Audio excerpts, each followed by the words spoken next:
Hello students, welcome back again your economics station unlock economics. आप लोगों ने channel को सब्सक्राइब नहीं करा, सब्सक्राइब कीजिए, पहले सब्सक्राइब कीजिए, अरे कीजिए सब्सक्राइब, ठीक है। और आज जो हमारा टॉपिक चलेगा वो zero to hero batch part कौन सा चलेगा?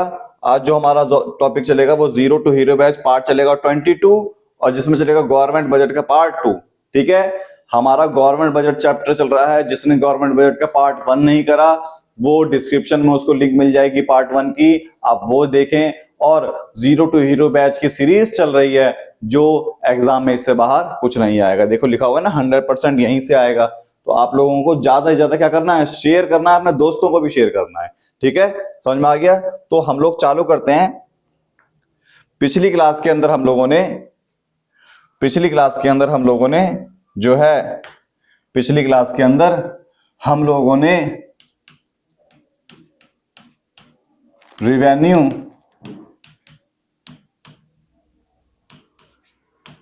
रिसिप्ट्स कंप्लीट कर लिया था। राजस्व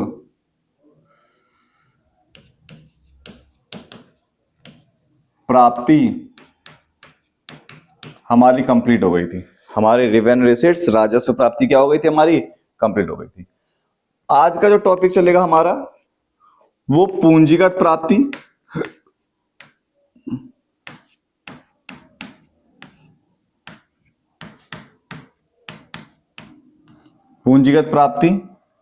कैपिटल रिसिट्स है, ठीक है। आज का टॉपिक हमारा क्या है, कैपिटल रिसिट्स। इसके अंदर दीज रिसिट्स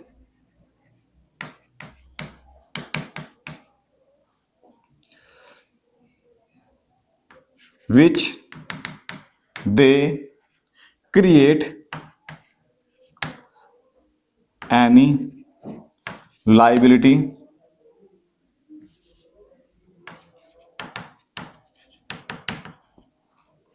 and also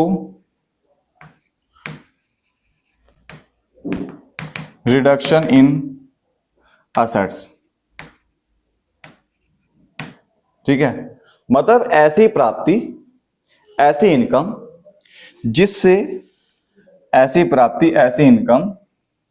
जिससे लायबिलिटी कम हो जाए, जिससे लायबिलिटी बढ़ जाए और असेट्स क्या हो जाए, कम हो जाए। मतलब जो देता है ये इसमें वृद्धि हो जाए और जो परिसंपत्ति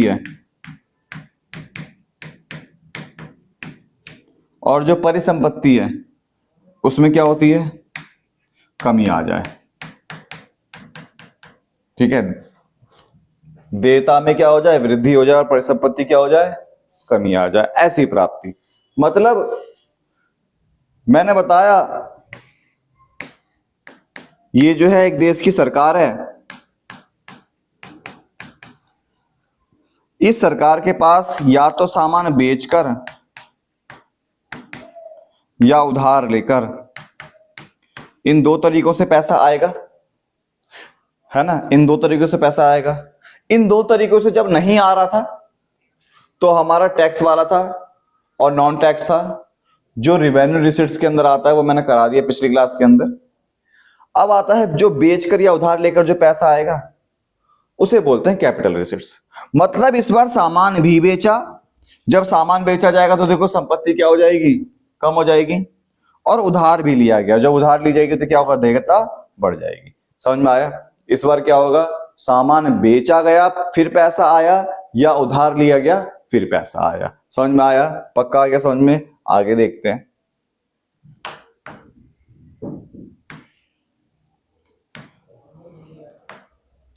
घटक किसके, component of capital receipts, component of capital receipts. पूंजीगत प्राप्ति के घटक, जिसमें सबसे पहला है शेष विश्व से उधार या लोन या बोरोइंग। मतलब सरकार ने क्या करा, उधार ले लिया। जब उधार ले लिया तो लायबिलिटी इंक्रीज होगी ना, तो इस पर इफेक्ट हुआ। समझ में आ गया?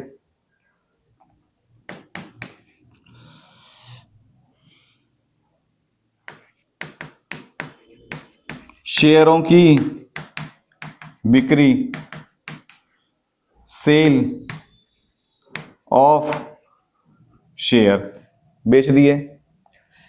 ठीक है। निजीकरण, प्राइवेटाइजेशन,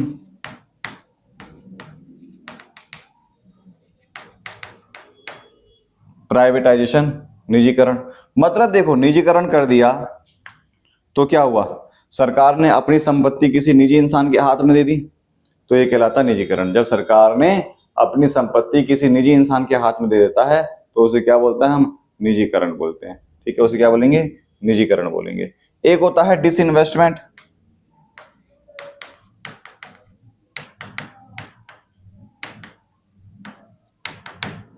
एक होता है डिसइन्वेस्टमेंट। अब देखो डिसइन्वेस्टमेंट क्या होती है, जब सरकार ने अपनी कंपनी की ओनरशिप किसी और को दी जाती है तो उसे बोलते हैं प्राइवेटाइजेशन।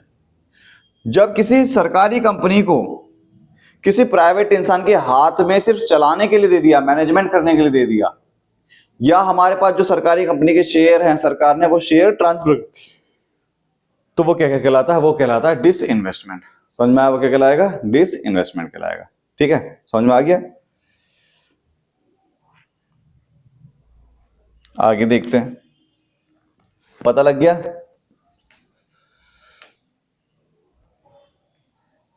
अब हमारा अगला टॉपिक नया, हमने बजट का रिसिट्स कर लिया, रिवेन्यू रिसिट्स और कैपिटल रिसिट्स।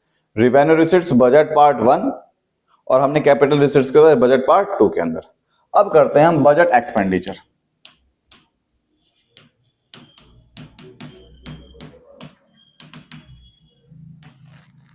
बजट व्यय। बजट एक्सपेंडिचर क्या है, वो भी दो तरीके हैं। पहला revenue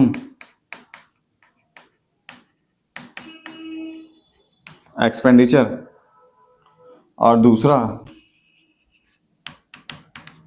capital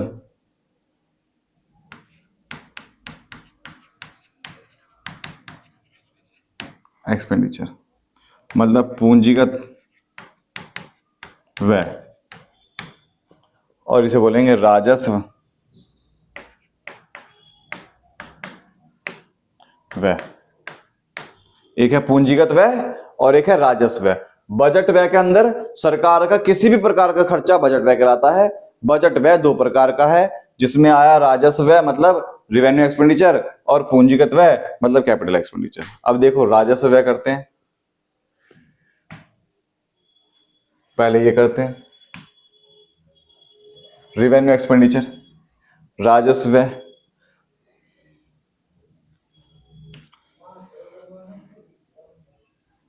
in this expenditure, ठीक है, which these items are include, ऐसा आइटम इंक्लूड किया जाता है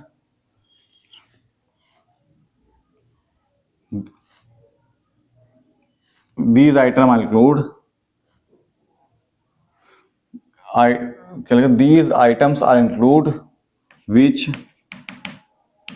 they create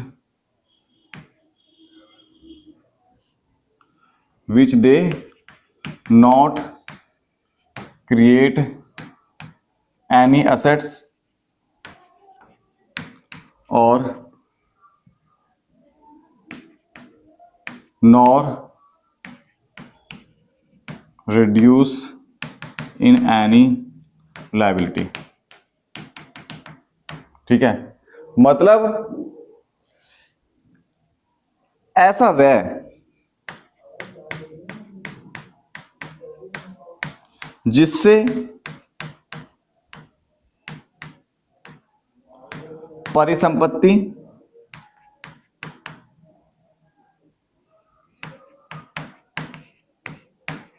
का कोई निर्माण ना हो तथा देयता में कोई कमी ना हो। मतलब क्या बोला, हम कर रहे हैं रेवेन्यू एक्सपेंडिचर, राजस्व है, ठीक है। मतलब क्या बोला, असेट्स में इंक्रीमेंट नहीं होगी और लायबिलिटी डिक्रीज नहीं होगी। जैसे मान लो ये दीपक सर है,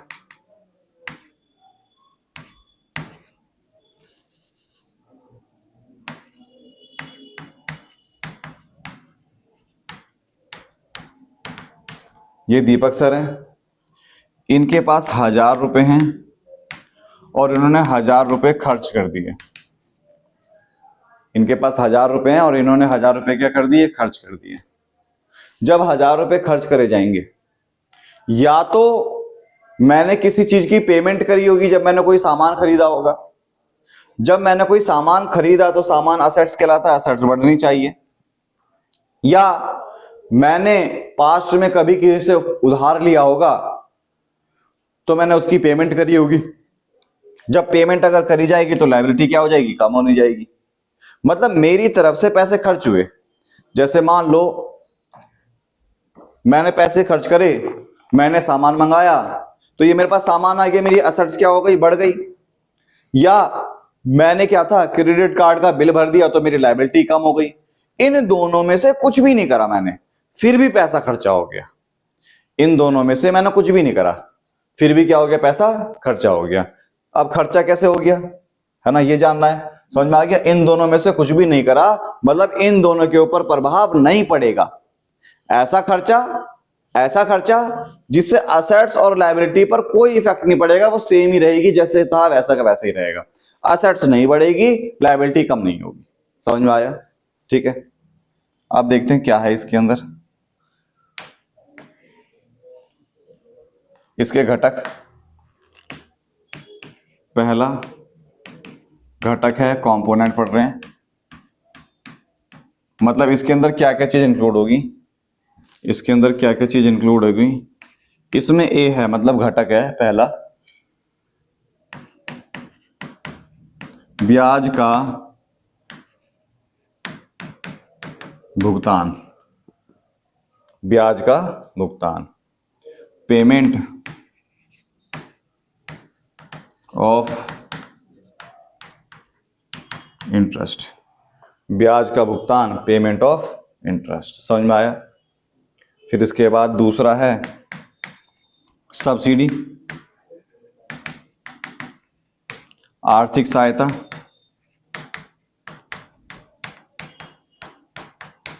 सब्सिडी आर्थिक सहायता। इस सब्सिडी के अंदर जैसे मान लो सिलेंडर पर तुम्हें सब्सिडी मिलती है। जब हम सिलेंडर खरीदते हैं तो 800 रुपये या 803 रुपये का सिलेंडर आता है, कुछ पैसा हमारे सरकार अकाउंट में ट्रांसफर कर देती है। सब्सिडी उसने हमें दी, सब्सिडी उसने हमें दी, क्यों दी, जिससे हम गैस खरीद सकें। गैस है किसका, तो प्राइवेट लोगों का। तो फायदा प्राइवेट को पहुंचाना है, हमें नहीं देना पैसा, फायदा प्राइवेट को पहुंचाना है। क्यों देनी सब्सिडी, सस्ता ही करवा दो ना गैस, सबसे सिलेंडर सबसे अच्छा। समझ में आ गया। तो सरकार का ये बिना फालतू खर्चा है। जब सरकार ने ब्याज का भुगतान करा, इंटरेस्ट की पेमेंट करते हैं। जैसे मान लो मैंने तुम लोगों से उधार लिया 1 लाख रुपए और मैं तुम्हें ब्याज चुका रहा हूं, इंटरेस्ट चुका रहा हूं, तो मैं सिर्फ इंटरेस्ट ही चुका रहा हूं ना, मूलधन प्रिंसिपल अमाउंट तो सेम है और इंटरेस्ट से कोई फर्क नहीं पड़ा। इंटरेस्ट चुका दिया हमें लायबिलिटी पर कोई फर्क नहीं पड़ा। हमने आर्थिक सहायता दे दी, सरकार गरीब लोगों को आर्थिक सहायता देती है, क्या सरकार को कुछ मिलता है? वो बात अलग है, सरकार को वोट मिलता है, हम वोट की बात नहीं कर रहे, ठीक है। दूसरा इसी में और है,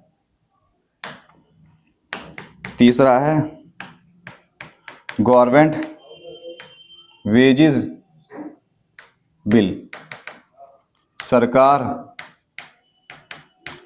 का वेतन बिल, सरकार का वेतन बिल, सरकार का वेतन बिल, समझ में आया? सरकार का वेतन बिल मतलब देखो, ये एक दिल्ली का सरकारी स्कूल है, इस दिल्ली के सरकारी स्कूल में 4000 बच्चे पढ़ रहे हैं लगभग, एक सरकारी स्कूल में लगभग 4000 बच्चे पढ़ रहे हैं। इस 4000 बच्चों की फीस जो है फ्री है, लेकिन एक स्कूल को चलाने का जो खर्चा होता है, टीचर की फीस, मेंटेनेंस चार्ज, प्रिंसिपल की फीस, सबको लगाकर लगभग 2 से 3 करोड़ का आसपास का खर्चा होता है पूरे स्कूल को चलाने का, एक महीने का खर्चा, क्योंकि सैलरी ही 1-1 लाख के आसपास होती है, 100 टीचर होंगे तो 1 करोड़ तो सैलरी हो गई, समझ में आया? एक स्कूल चलाने का लगभग 2 करोड़ के आसपास का खर्चा होता है, ठीक है। अब जब 2 करोड़ के आसपास का खर्चा हुआ, सरकार को कुछ मिला थोड़ी ना, तो सरकार का जो वेज बिल है ना, सरकार खर्चा तो कर रही है लेकिन सरकार को कुछ नहीं मिलता। क्या सरकार ने टीचरों से कुछ पैसा उधार थोड़ी ना ले रखा है जो उन्हें महीने महीने पेमेंट करी जा रही है, समझ में आ गया? तो ये सारे खर्चे क्या हैं? सरकार के फ्री के खर्चे हैं। फ्री के खर्चे मतलब जिससे असेट्स और लायबिलिटी पर कोई इफेक्ट नहीं पड़ता, ना सरकार ने कोई सामान खरीदा, ना सरकार ने किसी को उधार दिया। समझ में आ गया? पक्का आ गया होगा समझ में? आगे बढ़ते हैं। फिर है हमारा, देखो बहुत सारे बच्चे हैं जो नोट करते होंगे, तो वीडियो चलाकर देखते हो कि देखते है ना, उसमें रोक रोक कर अपना नोट भी कर सकते हो, है ना। फिर है पूंजीगत व्यय। क्या है हमारा? पूंजीगत व्यय। पूंजीगत व्यय क्या है? Capital expenditure. पूंजीगत व्यय, कैपिटल एक्सपेंडिचर, ठीक है। इसमें देखो, इसमें ऐसा एक्सपेंस होगा, ऐसा खर्चा होगा जिससे असेट्स बढ़ जाए और लायबिलिटी कम हो जाए, ठीक है। मतलब परिसंपत्ति का निर्माण हो जाए और देयता क्या हो जाए, में कमी आ जाए। मतलब कैपिटल एक्सपेंडिचर के अंदर ऐसा एक्सपेंडिचर होता है जिसमें सरकार की जो असेट्स है, सरकार की असेट्स क्या हो जाए, बढ़ जाए, या जो सरकार की लायबिलिटी है वो क्या हो जाए, कम हो जाए। मतलब जो एग्जाम्पल दिया था दीपक सर ने कि 1000 रुपए हैं, इस बार हमने क्या करा, फ्री में खर्चा करा, किसी को दान दे दिया था, तो वो पहला वाला था। तो वो कौन सा वाला था? वो ये वाला था जिसमें असेट्स और लायबिलिटी पर कोई फर्क नहीं पड़ रहा था, ठीक है। उसमें हमने सामाजिक कल्याण के लिए काम करा, ब्याज का भुगतान करा, सब्सिडी करी, गवर्नमेंट वेज बिल, ठीक है। इस बार क्या होगा, दीपक सर के 1000 रुपए हैं, इस 1000 रुपए को वो क्या करेंगे, या तो कोई सामान असेट्स खरीद लेंगे, परचेज कर लेंगे, तो क्या होगा, असेट्स में बढ़ जाएगी, या मैं लोन चुका दूंगा तो ये पैसे खर्च हो जाएंगे। समझ में आया? ऐसा खर्चा जिससे असेट्स बढ़ जाए और लायबिलिटी क्या हो जाए, कम हो जाए, ठीक है। जैसे एग्जांपल, इसमें एग्जांपल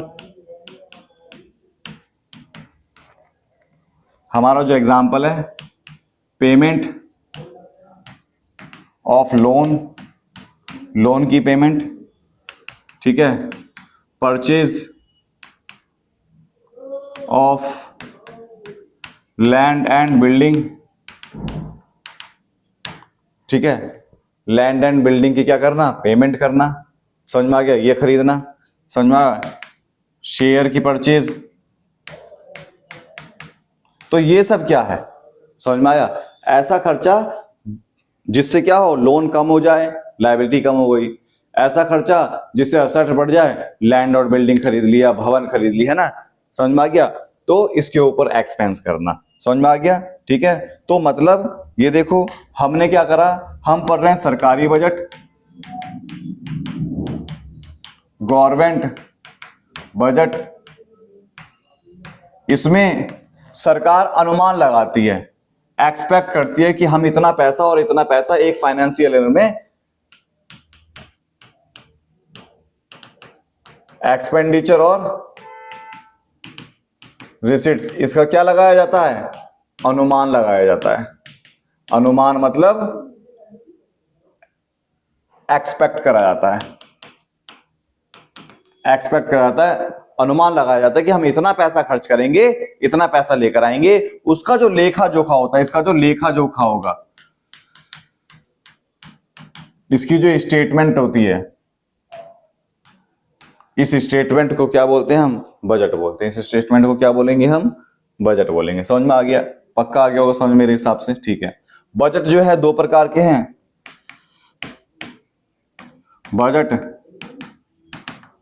रिसीट्स, राजस्व, sorry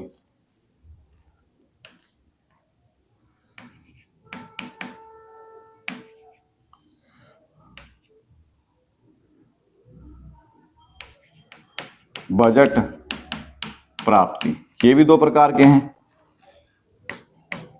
capital receipts, revenue receipts, मतलब राजस्व, पूंजीगत प्राप्ति और राजस्व प्राप्ति, जिसके अंदर क्या आता है, टैक्स वाला आइटम आता है और नॉन टैक्स आता है। इसके अंदर कौन सा पैसा आएगा, इसके अंदर किसी से उधार ले लेना या प्राइवेटाइजेशन कर देना। समझ में आया। फिर इसके अंदर हमारा बजट व्यय, ये दो प्रकार के हैं, राजस्व व्यय और पूंजीगत व्यय। बजट एक्सपेंडिचर, रिवेन्यू एक्सपेंडिचर और कैपिटल एक्सपेंडिचर।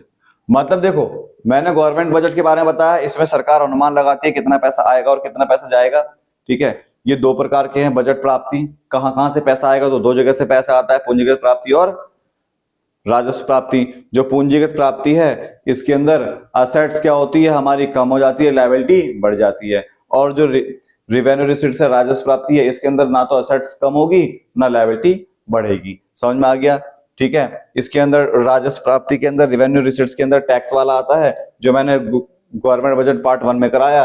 और पूंजीगत प्राप्ति के अंदर आज मैंने जो टॉपिक कराया शुरुआत में वो था, ठीक है। बजट प्राप्ति के अंदर भी दो है, बजट व्यय के अंदर राजस्व और पूंजीगत व्यय। राजस्व व्यय क्या होता है, जब सरकार बिना उसकी चीजों में जैसे सब्सिडी पर खर्चा करती है, वो क्या हो गया, रेवेन्यू एक्सपेंडिचर। और पूंजीगत एक्सपेंडिचर अभी मैंने तेरे को तुम लोगों को थोड़ी देर पहले बताया था, ठीक है क्लास। तो आज की क्लास के लिए इतना ही। आप लोग क्या करेंगे, वही काम, ज्यादा से ज्यादा शेयर कीजिए, सब्सक्राइब कीजिए और बेल आइकन दबाइए ज्यादा से ज्यादा, ठीक है क्लास। Thank you class.